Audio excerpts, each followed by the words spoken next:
Muli pong bumagal ang pagmahal ng mga bilihin sa ika-6 na sunod na buwan. Pero binabantayan ngayon ang epekto sa presyo ng mga produkto ng dalawang bagyo at habagat. Nakatutok si Sandra Aguinaldo.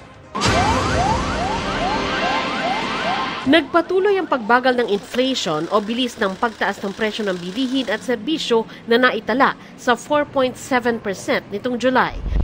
Ayon sa Philippine Statistics Authority, ito na ang ika-6 na sunod-sunod na buwan ngayong taon na nagtala ng pagbagal ng inflation.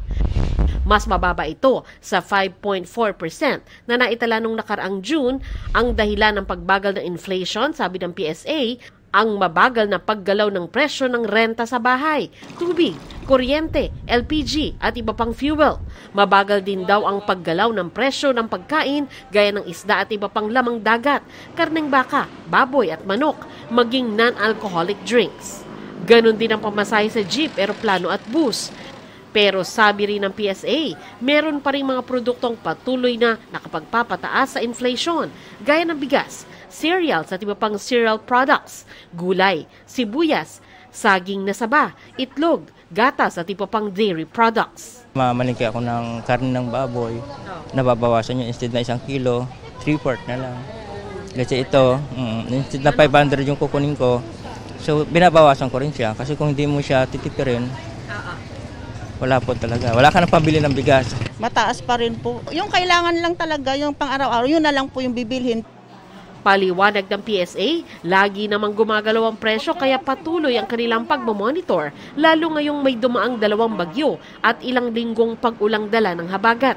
If you look at yung mga past periods no, na nagkaroon tayo ng typhoon, sabi ko kanina, normally may mga spikes tayo sa prices ng vegetables. And we will have to check on that dito sa August. Binabantayan din daw ang bigas na malaking bahagi raw ng food basket ng mga Pinoy. Yung rice inflation overall ay 4.2% noong July versus this is 3.6% noong June. So tama kayo, may pagtaas siya.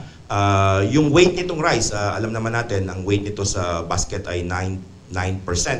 So ito yung tinitingnan natin, ito yung isa sa mga threats sa pagtaas ng inflation.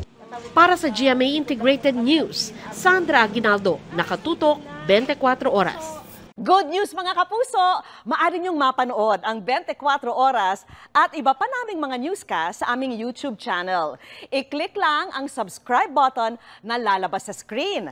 Sa mga kapuso abroad, maaari niyo kaming masubaybayan sa GMA Pinoy TV at sa www.gmanews.tv.